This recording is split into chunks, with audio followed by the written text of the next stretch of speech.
I never imagined that losing my job would lead to the downfall of a 9DM deal. I will never forget the day everything fell apart. The day the walls came crashing down. I was at my desk, heart pounding, fingers trembling over the keys. The sound of my boss voice echoed through the office, a booming storm cloud gathering. "We have to let you go." My breath caught, eyes stinging with tears. The room blurred, and the taste of panic filled my mouth. Every moment since that fateful day was a swirling vortex of regret and disbelief. The comforting hum of the office became a distant memory. My coworkers, once my friends, now looked at me with pity. I felt like a ghost. And the deal, that 9DM deal we had worked tirelessly on, a colossal effort built on countless late nights and sacrificed weekends, was now teetering on the edge.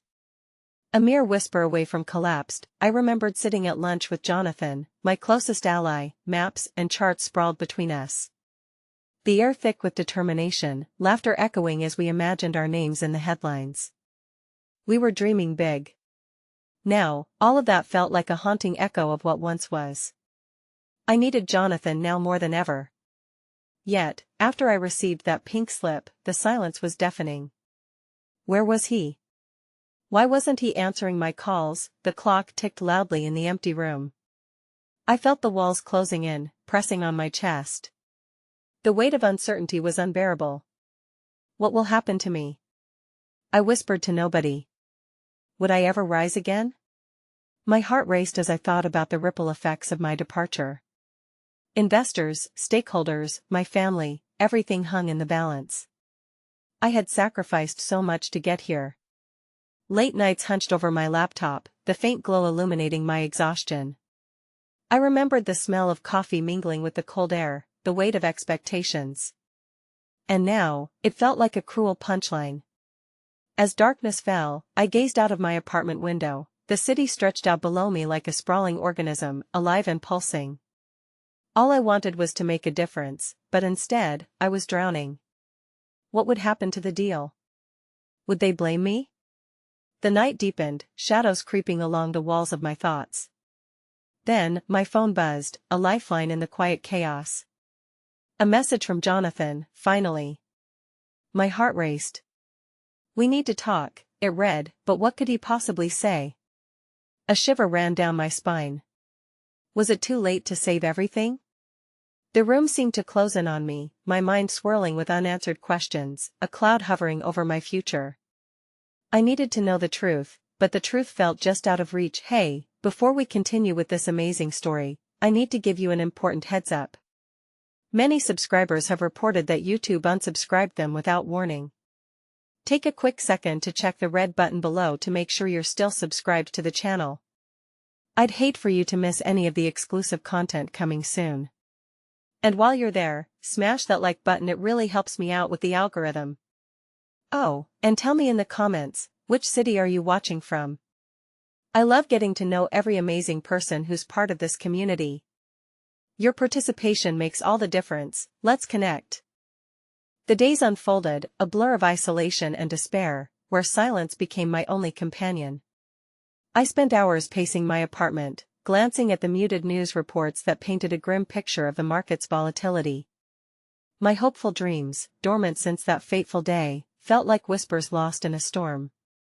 Jonathan had never left my mind, and that single message, "We need to talk," lingered like a lingering scent in the air, stirring both hope and dread. I finally found the courage to respond, hastily typing, "When?"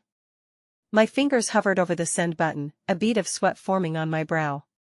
Just as I was about to hit send, a wave of self-doubt washed over me. What if he was reaching out to sever ties?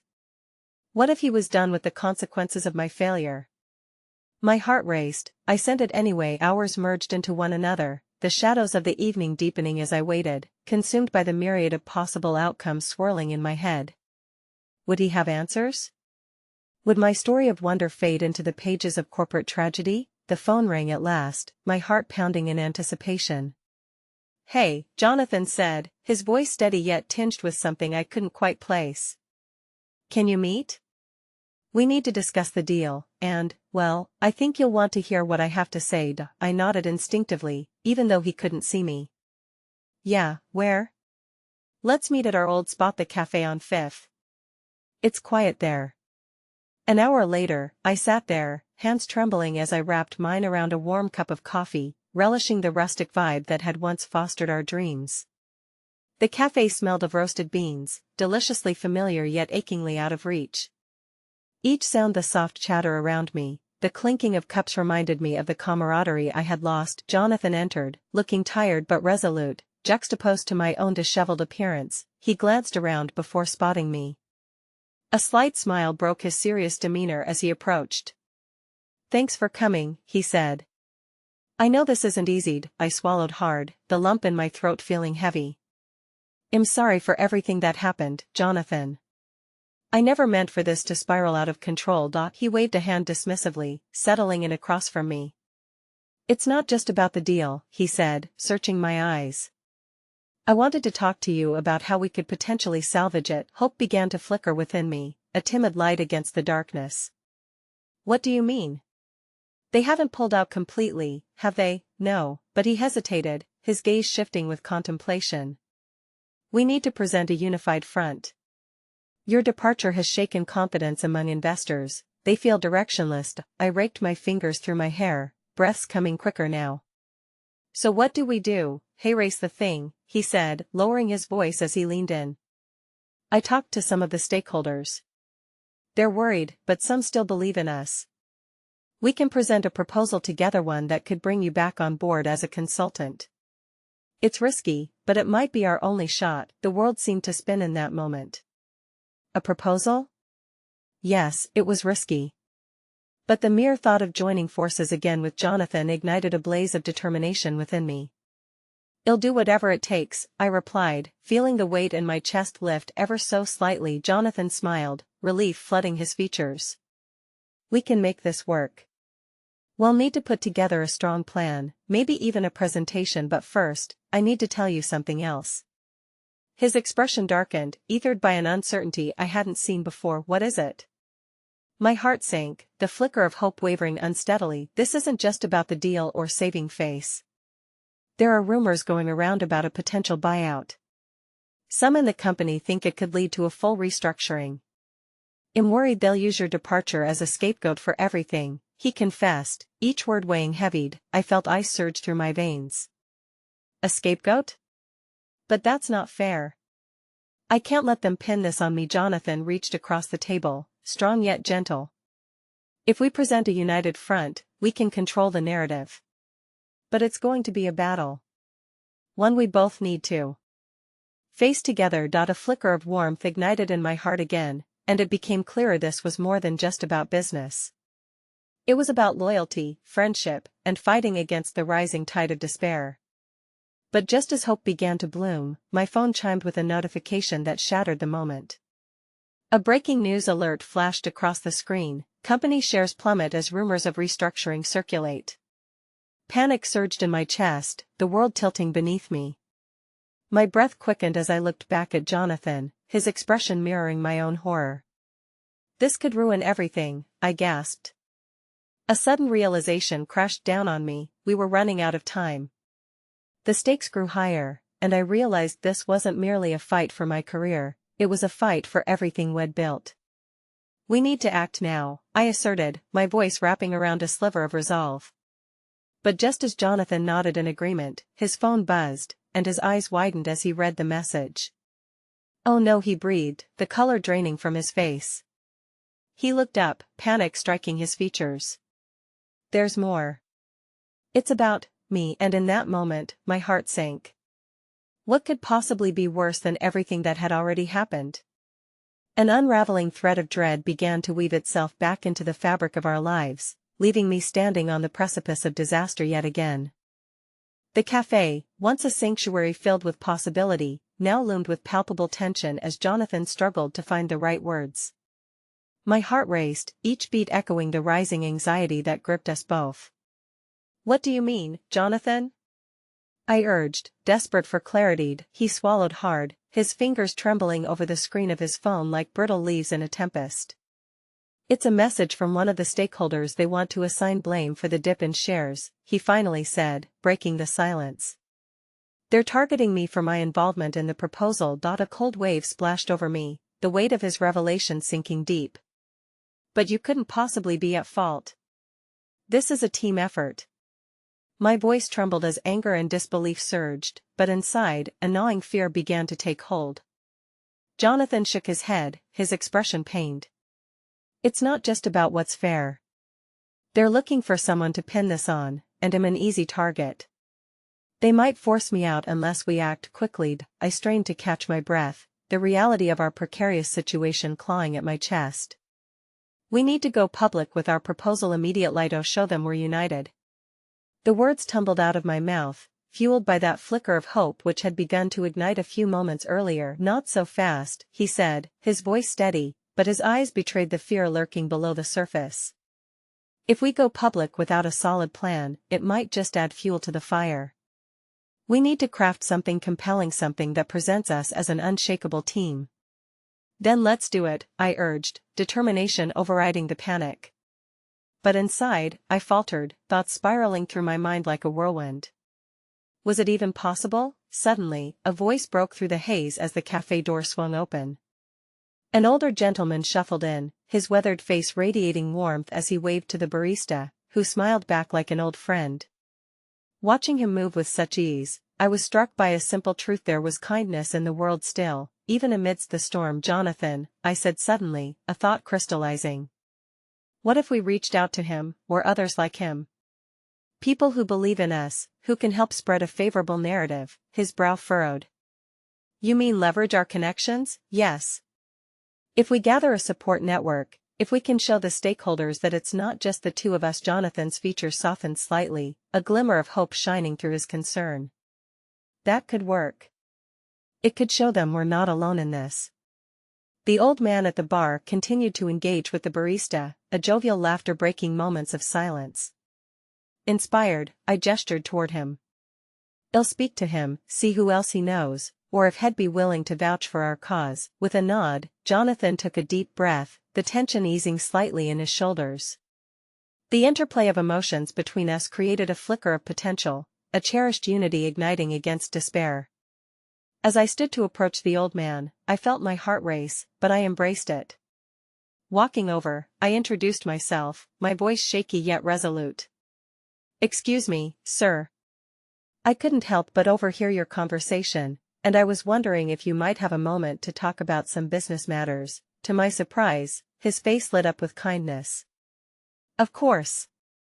What can I do for you, young lady? Before I could explain the dire urgency, Jonathan walked up behind me, words on the tip of his tongue, but the old man's expression shifted. Say, he said, his eyes narrowing slightly, I recognize you, don't I? Weren't you with that big investment group? Time suspended for a moment, and all eyes in the cafe seemed to land on us. My stomach twisted. Jonathan and I exchanged a quick glance, a silent acknowledgement of the stakes in the air, fragile and mercurial. Yes, Jonathan replied, the chill of recognition evident. We're in the middle of a difficult situation. Difficult? More like catastrophic, the old man said lightly, a note of humor in his voice that didn't mask the truth. You might want to grab a seat. I've seen my share of turmoil in business, and sometimes it's the worst of times that bring about the best change. With his remark hanging in midair, a sense of both unease and possibility washed over me. Hope was still within reach, but it seemed tainted with the weight of uncertainty. And just as I opened my mouth to explain further, Jonathan's phone buzzed once more, the expression on his face draining all warmth. It's coming from the board. They want an emergency meeting, and they expect us to be there together. My breath caught in my throat, each word he uttered driving a spear of apprehension deeper. They've called it early? I whispered, dread creeping in. Yes, they want answers now. As those words reverberated through the air, I realized we were walking a tightrope, facing a looming storm that threatened not just our careers, but the lives we had built. And just like that, the warmth of the cafe faded into an icy echo as I pondered what awaited us beyond those doors. The sound of the cafe door slamming shut behind us felt like the start of a countdown, each footstep echoing loud enough to drown out my racing thoughts. The soft chatter and warm smiles faded away, replaced by the stark reality that awaited us. Jonathan walked alongside me, his brow furrowed deeper than I remembered. He was a man both determined and terrified.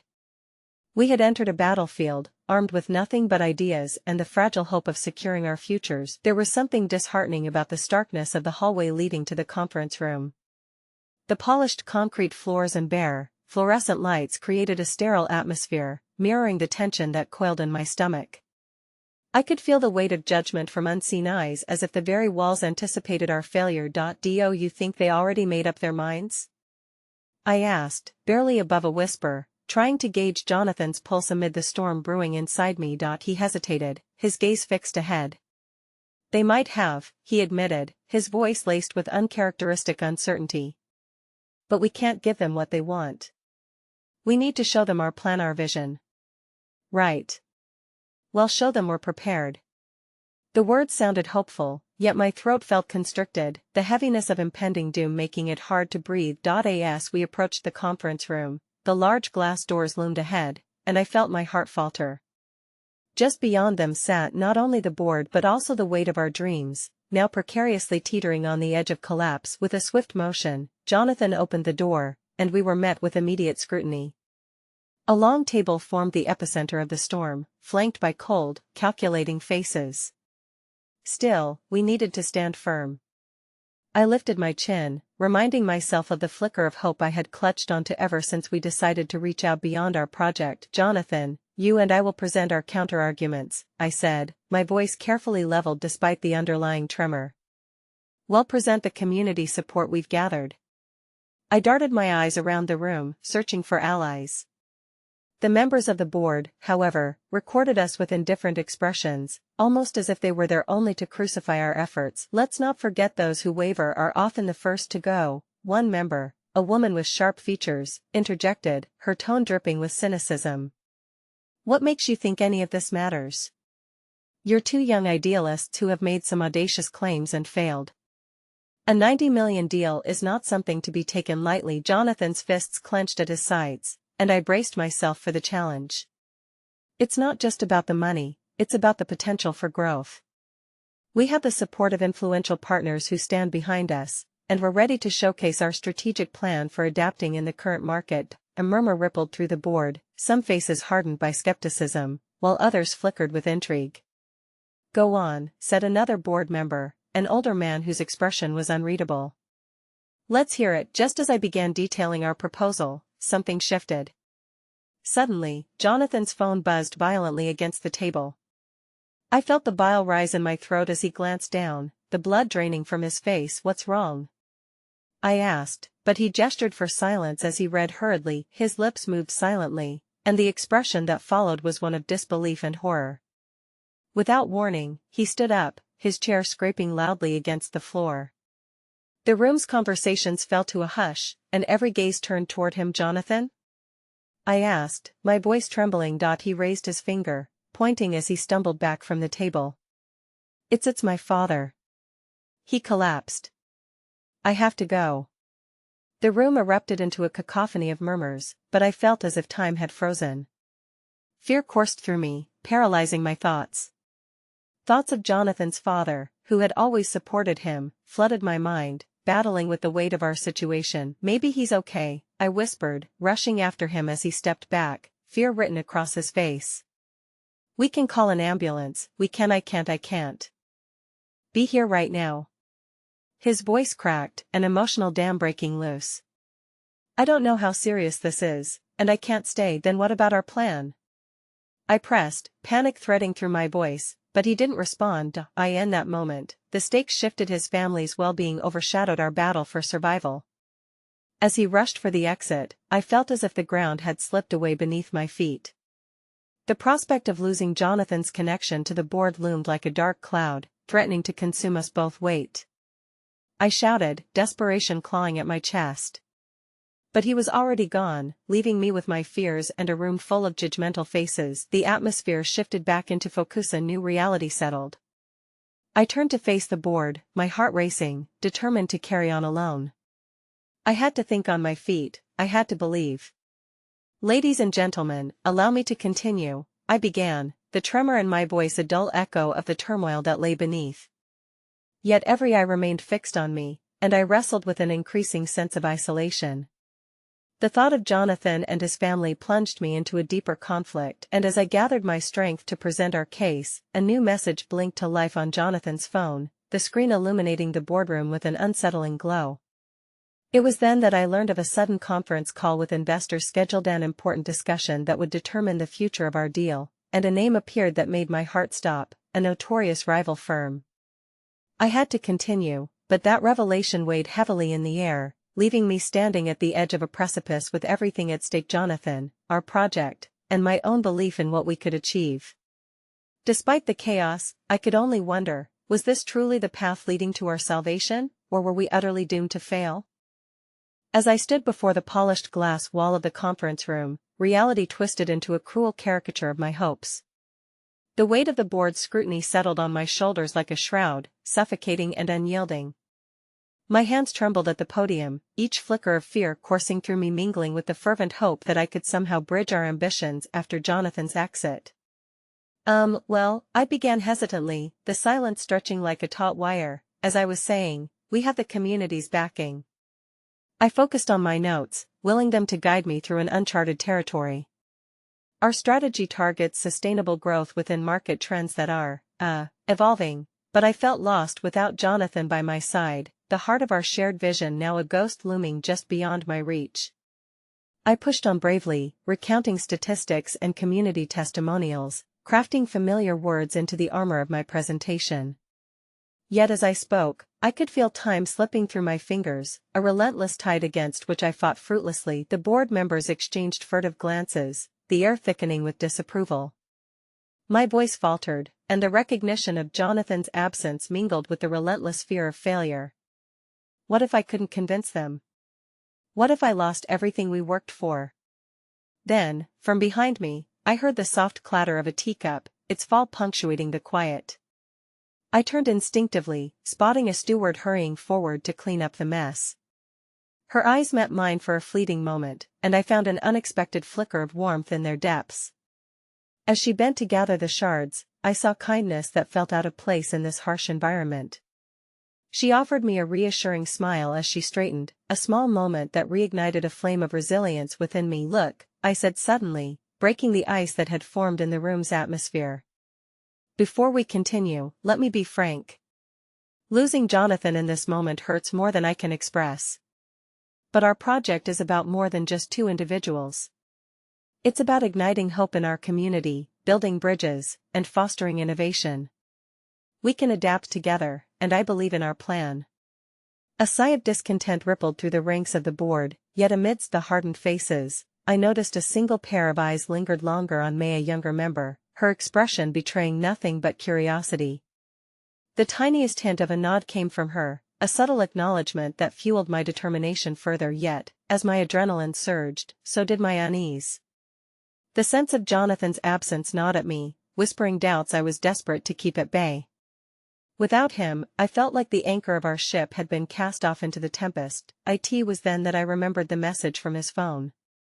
My breath hitched, caught in my throat. The rival firm. What if they made a move while we were distracted, reeling from Jonathan's emergency? The idea struck me like frostbite, sharp, brutal, and impossible to ignore. Well? The older man from the board nudged, and I cleared my throat, realizing I had grown lost in my own thoughts. Right. The community's integration plan, I stammered, struggling to pull my focus back to the present. With their support, we can optimize our outreach strategies and connect deeper with potential stakeholders. Our metrics indicate rising user engagement that we can leverage too. Suddenly, my phone vibrated violently against the podium, jarring me. Frowning, I picked it up, my heart racing. I didn't recognize the number, but the urgency compelled me to answer. Hello, is this Ava? The voice was frantic, anxious. It's Jonathan's sister, Sarah. He's at the hospital. You need to come. I froze, my heart pounding as the world around me blurred into a dull roar. The hospital? Jonathan? I pressed a hand to my mouth, fighting back the wave of nausea threatening to overtake me. Wait, what happened? I managed to whisper, trying to hold myself steady through rising waves of panic. He collapsed at the cafe, and they think it might be serious. You need to get here now. The urgency in her tone cut through the haze, sharper than any knife. I choked on my words, looking up to find the board member staring at me, eyes narrowed in anticipation. I'm sorry, but I have to go. Ms. Hayes, the older man interjected, impatience clear in his voice. We'll need to discuss this later, but I barely heard him.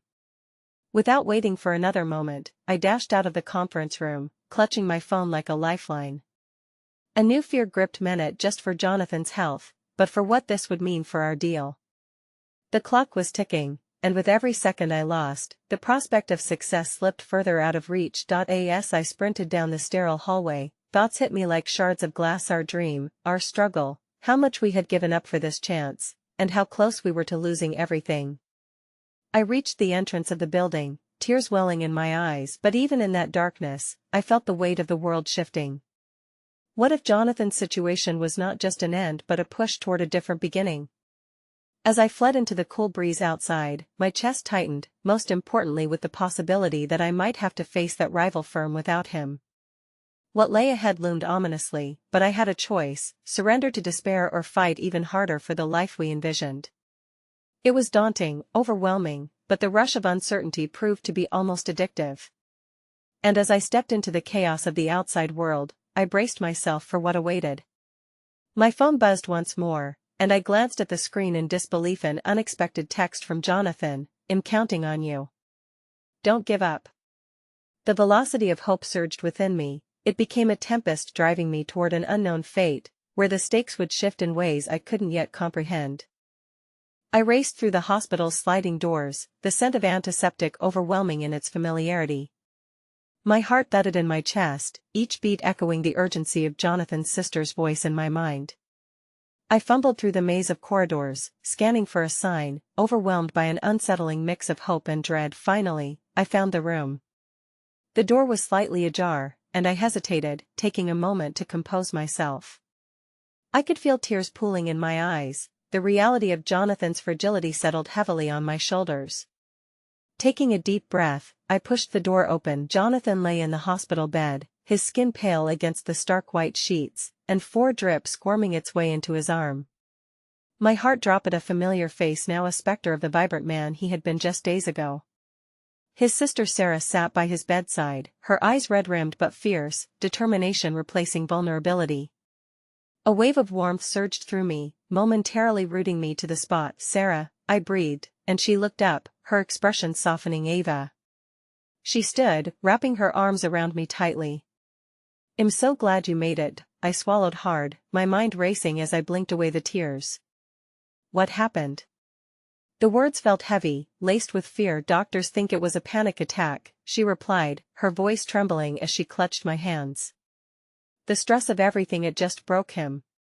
She glanced back at her brother, and I followed her gaze, anxiety gnawing at me. How long has he been out? I asked, hoping to stall the thoughts spiraling in my mind. 3 hours. She sighed, her eyes welling again. I'm scared, Ava.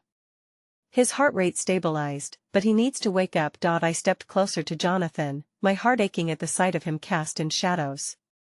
He needs to know I'm here, I whispered, a prayer sprouting in my chest as I reached for his hand. It felt so warm, so familiar. Our hands had shared so many dreams, and now they were tethered in this moment of despair. Jonathan, please. Fight, I murmured, squeezing his hand gently. We have so much left to do. You can't leave me now. Not after everything. The words spilled out, raw and unguarded, a desperate plea wrapped in soft emotion.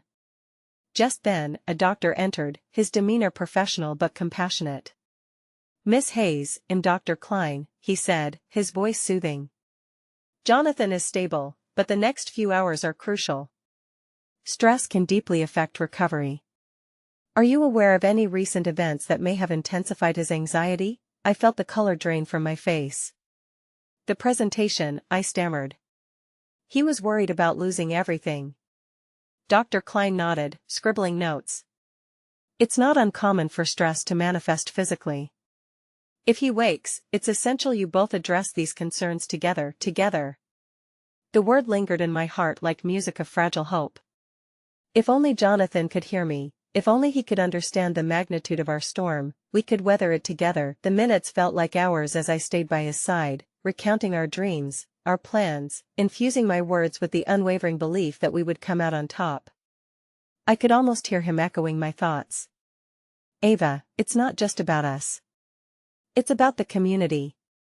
I whispered promises of tomorrow, my voice breaking as the path ahead blurred into an uncertain fog. Finally, after what felt like a lifetime, I saw a flicker of movement in Jonathan's eyelids. My breath hitched, washed over with cautious hope. Jonathan? I choked out, my voice trembling. His eyelids twitched again, and slowly, they began to open. The distance between consciousness and oblivion seemed vast. His eyes, usually so full of life, reflected confusion and a hint of pain. Ava, he croaked, his voice barely audible. A river of relief coursed through me. He was here. Yes, I'm right here. I smiled through my tears. You're safe, you're in the hospital. Just breathe. Take your time. Why? He struggled, the confusion deepening in his gaze. Why do I feel like I let you down? I shook my head vehemently. No. You're not alone in this. We've built something incredible together, and you don't have to bear the weight alone anymore. Let me help you carry it. He searched my face, uncertainty etched in his features, but there was a flicker of recognition, a spark of the vibrancy I knew so well. The deal, he murmured, panic bubbling beneath the surface. The deal can wait. What matters is you, I replied softly, refusing to back down. Things have changed, but we'll figure this out. Together. As I gripped his hand tighter, uncertainty still tugged at the edges of reality. Yet, in this poignant moment, I realized we were painted into a corner that forced us to reevaluate everything. The stakes had transformed, not just in terms of business, but in our very lives. And then, like a thunderclap, my phone buzzed again. I pulled it from my pocket. An email from our rival firm flashed across the screen, the subject line ominous, "Your project is at risk." I felt the color drain from my face as Jonathan's eyes filled with concern, his brows knitting together in distress. What is it? He whispered, and the gravity of our situation pressed down on my heart like a vice. We had survived a storm, but another was already brewing on the horizon, one that could sink us all together. The life we fought for, with all its dreams and promises, now felt painfully out of reach. As Jonathan's eyes bore into mine, a wave of alarm washed over me. I could see he was still reeling from his physical and emotional ordeal, fragile as a glass figurine. Yet, the frantic words on my phone threatened to shatter whatever thin veneer of hope we had clung to. How bad is it? He pressed, his voice wavering with a mix of fear and determination. It's about the project, I stammered, trying to find the right words that wouldn't push him back into the depths of despair. Our rivals have launched a counter-campaign, and they're suggesting that we can't deliver. They're digging up dirt, Jonathan. This could ruin everything. His brow furrowed deeper, and I reached for his hand again, squeezing it gently. But we won't let that happen. We just need to stay focused. There's still time to respond. We can go public with our version. We've worked too hard for this. I tried to inject my voice with a confidence I didn't quite feel, hoping to anchor him back to the promise of our shared dreams. Did you tell them about me? He asked, the pain of vulnerability painting his features with shadow. I hesitated, biting my lip. I didn't because I thought it might hurt our chances. But now. My voice trailed off, the weight of secrets I'd been withholding suddenly feeling unbearably heavy. It might help to explain everything, he said slowly, what little strength he had seeping away. But will it make things worse? Will I just be a liability? Jonathan, stop. Listen to me. You are not a liability. You're my partner in this. We are in this together, remember? My heart raced as I tried to steady his doubts. No matter what they say, you have so much to offer. We just need to find a way to battle back. I don't know how to do this anymore, Ava, he whispered, almost defeated. Everything feels too heavy. In that moment, As the world spun wildly with chaos just outside our small bubble of safety, I felt a sorrow-tinged desperation lurking in both our hearts. What if we take a step back together? What if we focus on you first? Your health? That's the priority right now, Jonathan. His gaze flicked to the bedside, to the flickering machines surrounding him, like they were monitors of his very essence. Guilt washed over me, igniting a fierce protectiveness. You need to heal. Whatever happens with the project, I would rather fight through this with you than win without you. For a brief moment, determination reigned over despair. His lips curled into the faintest hint of a smile, just as Sarah poked her head through the door, worry etched across her face. Ava, is everything okay? Her voice held a tremor as she stepped fully into the room, an air of exhaustion weighing on her shoulders. Before I could respond, Jonathan shifted slightly, the machines whirring beside him intensifying with each heartbeat. I'm okay, just a bit overwhelmed. He tried to sound brave, but the words felt strained. It's okay to not be okay, Sarah said, her voice low and soothing.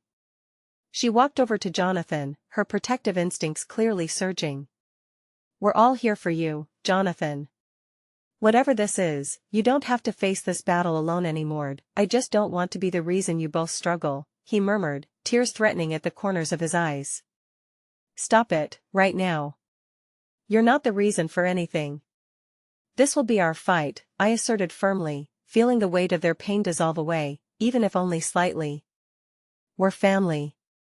We support each other. That's how we rise. When Sarah reached for Jonathan's free hand, I felt a flicker of warmth amidst the encompassing cold. It was an unspoken bond that weaved through our hearts, reminding us we were not just individuals trying to survive but a trio cocooned by an unbreakable tie. As we gathered around his bed, I felt a sense of unity pulse through the air, fragile but reassuring, reminding me that hope sometimes flickered in the darkest crevices of despair. I could feel tiny moments of warmth, of kindness, flickering between us, lighting the way through our uncertainty, but that light dimmed as Sarah's phone jingled, piercing through our bubble of comfort. She glanced at the screen and paled. Sarah? What's wrong? I asked, anxiety crawling up my spine as she gripped the phone tightly. It's a message from Tom, she murmured, struggling for composure. He says he has information about the deal and he wants to meet. Her voice trembled, uncertainty swirling in her eyes. What do you mean? Jonathan's brow knitted in confusion. Oh God, this could be, she faltered, the fear in her eyes mirroring mine. Let's hear him out, whatever it is, I urged, though anxiety clawed at my insides. If there's a chance to get ahead of this. But before I could finish, the light in Jonathan's eyes flickered, his face transforming as if he was wrestling with his thoughts. No. Not now. Not like this. I can't put you both in danger just because I'm still fighting my own battles, he whispered vehemently, ripping the hope from the room like a sudden windstorm. Jonathan, you're not a burden.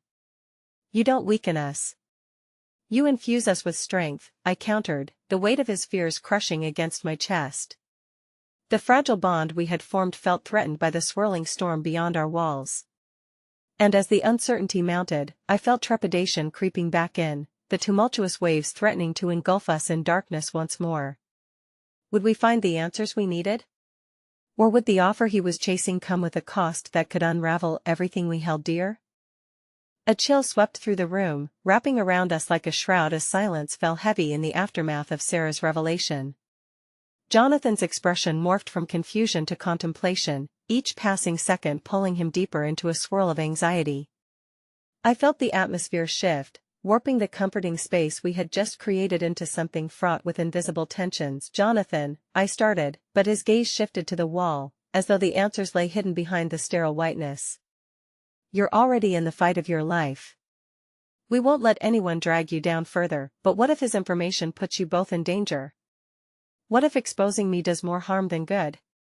His voice quivered with a desperate need for clarity, as if grasping at the fraying strings of our shared resolve. Then we handle it together, like we always have, Sarah insisted, her steadfastness cutting through the tension, but even she seemed unsure, her eyes betraying flickers of doubt. But we need to know what Tom knows. We owe it to ourselves to explore every avenue. With a weary sigh, Jonathan pulled his hand away from Sarah's, retreating inward. And if it's about the project, about me? That could ruin everything you've worked for. My heart sank as I realized his worries went beyond the physical pain he had been battling. They dug into his very essence, weaving his identity too tightly with our collective failures and triumphs. You are not the project, Jonathan. You are the heart of it, I said softly, hoping to pull him back onto solid ground. But if I'm flawed, if there are cracks in me, he paused, closing his eyes as if shielding himself from the harsh truths he felt lurking beneath the surface. How can I face the world when I can barely face myself? Just as the shadows loomed heavier, Sarah's hand found Jonathan's again, a lifeline in the storm. We are not defined by our flaws. You are loved, Jonathan. No matter what happens, you are our friend. The sincerity in her voice brought a small flicker of light back into the room, even amidst the brewing tempest. And then there was a knock, sharp and abrupt, sending a pulse of electricity through the air. The door swung open, and in walked Tom, his presence heavy with the gravity of unspoken things. I came as soon as I saw Sarah's message. We need to talk. His tone left little room for misinterpretation. Stakes were increasing. My stomach twisted into knots as I recalled the sharp edges of betrayal he had brandished in the past. Tom, I began, but he waved a hand, a signal that he was not here to discuss pleasantries. Jonathan, he said directly, zeroing in on the vulnerable figure before him. I know you're not in the best shape to meet head-on, but what I have could change everything. Is that a threat or a promise? Jonathan replied, his voice gaining strength even as frailty clung to him like a second skin. A promise. Information can be a weapon, but only if we wield it correctly. Tom's gaze flickered between us, analyzing, calculating. It's about your rivals. They're vulnerable. Their foundation is shaking, and we can flip it on its head with the right move. What do you mean? Sarah interjected, her eyes narrowing into slits of scrutiny. There's always a cost. True, he admitted, leaning closer, and with that motion came a familiar tension, palpable and sharp. But every victory has risks. We can't win a fight without stepping into the ring, can we? Jonathan stiffened, the undertones of Tom's suggestion swirling dark clouds ahead. At what cost are we winning? For a fleeting second, an almost imperceptible warmth surged through me, igniting the fighting spirit within. I searched Jonathan's face for answers, needing him to share the bated breath of my hope. If we hurry, if we act now, we could score a significant advantage, I murmured. Or we could fall into a trap, Jonathan replied, voice fierce, yet laced with uncertainty. I cannot bear the thought of dragging you both down with me, and as those words hung in the air, there was a static tension, a magnetic pull between loyalty and fear. Then let it be my choice, I declared, gesturing toward Tom with newfound determination. We have to know whatever it is, we face it head-on. Together for a moment, I saw the flicker of realization pulse through Jonathan's eyes, as if the weight of his internal battle wavered, confronting the courage pulling at the fringes of his heart. But Ava, he began, but Tom interrupted, his voice slicing through the silence like a knife. I need an answer now, he pressed, glancing between us as if chain reactions had already begun to unleash. Are you on board or not? Because time is running out. The air was thick with indecision, yet I felt a silent pact forming, an undeniable bond fueling the choice that lay ahead. We can't let fear win, I stated firmly, the flame of resolve igniting within my core. We have each other, no matter what happens next. Jonathan inhaled sharply, and for a moment, every vulnerability he held flickered across his face, mingling with a powerful yearning not to be alone in this fight. The decision loomed a precipice between desperation and potential illumination, but in that silence, something inside me braced for the reality that was about to unfold, trembling with the knowledge that we were teetering on the edge of an unknown abyss. And as Tom's piercing gaze set upon us, the promise of conflict hovered uncomfortably close. What awaited us on the other side of this decision? And would Jonathan have the strength to rise, or would the very deal that whispered of hope become our downfall? The room felt as if it was shaking with unspoken possibilities, the air thickening like a storm about to unleash its fury. Jonathan remained paralyzed between fear and hope, caught in an invisible web pulled taut by Tom's ultimatum. I glanced at Sarah, whose expression mirrored my own turmoil, the gravity of the moment weighing heavily on all of us. Think it over, but not for too long, Tom urged, his voice laced with impatience and the promise of chaos just beyond the threshold. Inaction is a choice, and it could cost us all. He stepped back, leaving an echo of his words hanging. I could almost see them swirling around us, a constant reminder of the stakes we faced. Jonathan looked between us, his brow furrowing as questions flickered in his eyes. Can we trust him? Trust? Tom's scoff shattered the tension for a moment. Look, it's not about trust, it's about survival. If we don't act, you'll be back in that hospital bed faster than you can say project. And those rivals? They won't think twice about taking advantage of your vulnerability. What he said made sense, too much sense. But the moment felt wrong, contaminated by the desperate air of a deal that could taint everything we had fought for. What if we lose ourselves in this fight? Jonathan's voice almost cracked as he leaned forward, desperation pouring through with each word. What if we become the very thing we despise? Jonathan, I breathed, stepping toward him as if bridging the space could bring comfort. You're not defined by what others do. You're stronger than this. We're stronger together, he echoed, barely more than a whisper. Yet, there was a flicker of resolve in his gaze, the thoughts racing behind those eyes. What could change? What could be saved? Tom, what do you expect in return? Sarah asked, her eyes narrowed in suspicion, her protective instincts flaring. You're not making this sound like a simple favor. Tom shrugged, leaning back against the doorframe. Maybe a little backdoor access, a little insider knowledge about the competition. You're in this field, so it would only seem fitting that you help me navigate it. Insider knowledge is another name for betrayal, I said, firing back through clenched teeth. We won't become pawns in your game. No one's asking you to be pawns. Think of it as strategy. Every game has rules, don't they? His smile was almost predatory, but it sparked something in me, an instinct that screamed to challenge him. Jonathan stiffened, and for a fleeting moment, I felt a pang of hope blossom. Perhaps even he could see beyond the shadows now, draw breath deeper than the fear that held us back. I need more time, Jonathan said at last, his voice growing steady, cutting through the noise. Before I decide anything. Time isn't a luxury we have, Tom pressed, his impatience resurfacing like a raw wound. This has to be settled tonight. But Jonathan stammered, his voice cracking under the weight of impending decisions, the pressure so palatable it filled the room with static.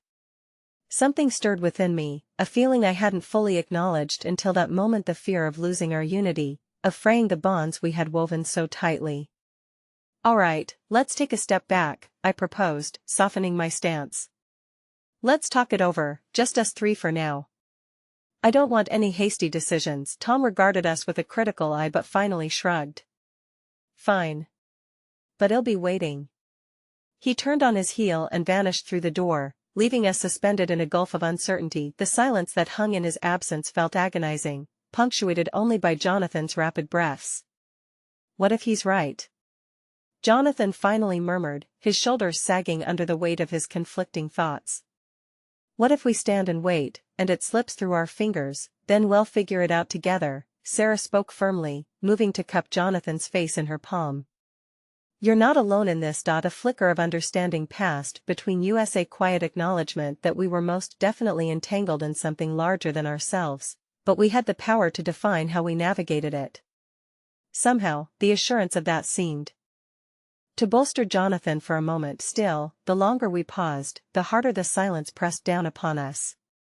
I could feel the ticking clock, each second amplifying the stakes, resonating like a warning bell in my mind. What if Tom is hiding something? I asked suddenly, uncertainty seeping into my voice like a cold draft. What if playing into his hands could ruin everything? Then we find the truth, Sarah asserted. We dig deeper, and we find out what else is at stake. But her eyes glimmered with the same tremor of apprehension that clouded my thoughts.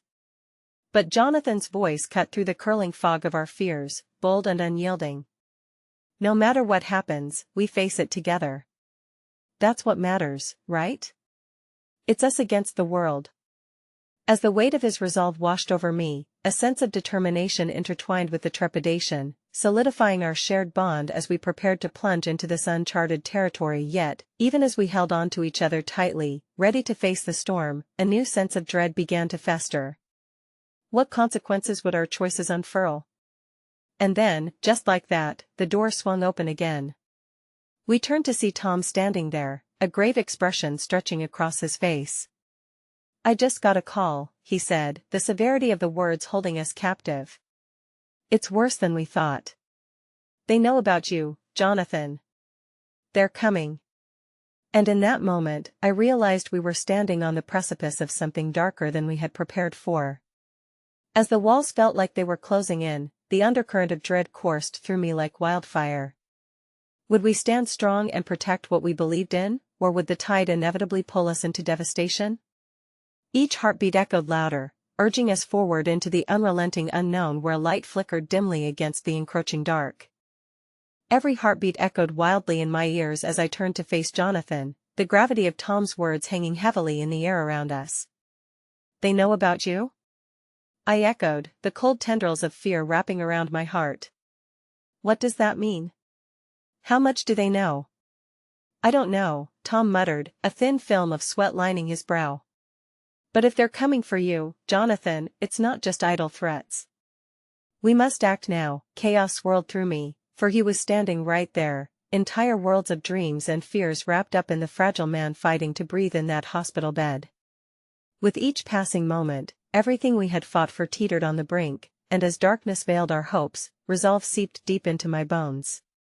"Together," I whispered fiercely, needing him to hear the promise. But how could I protect him from this?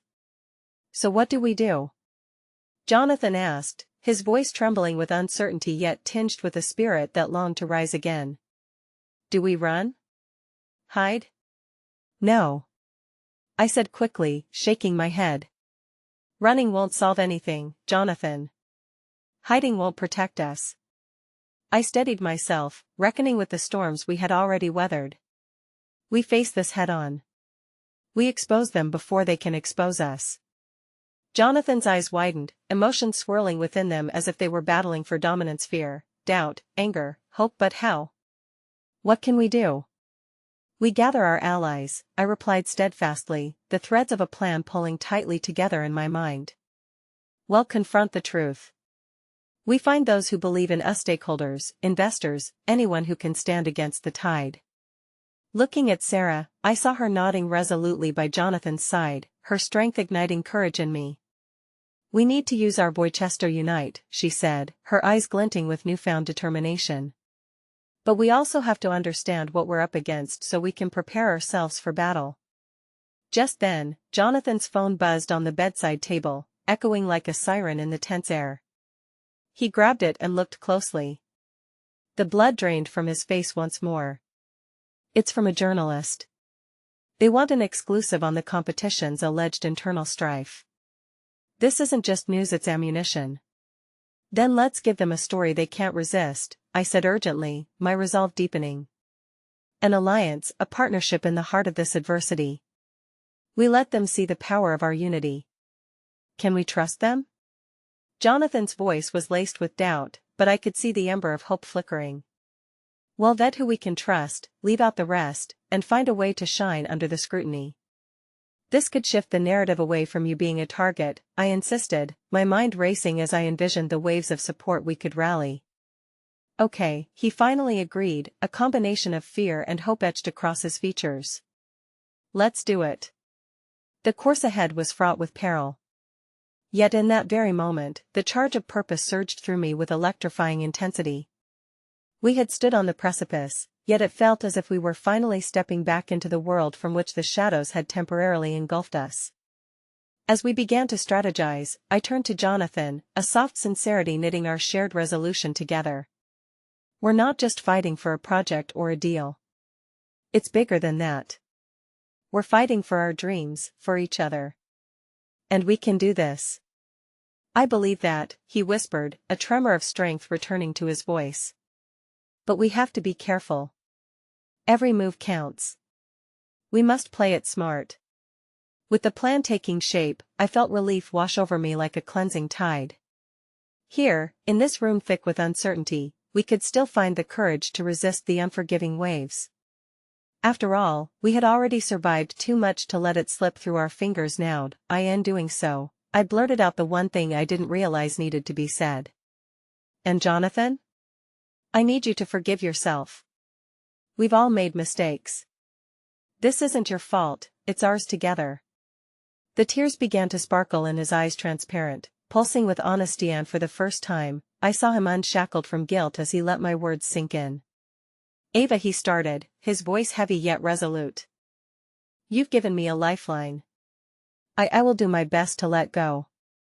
But I need you with me. If I falter, I don't know how I'll find my way back. With a reassuring squeeze of my hand, I leaned closer. You will never have to find your way back alone, Jonathan. We are in this together.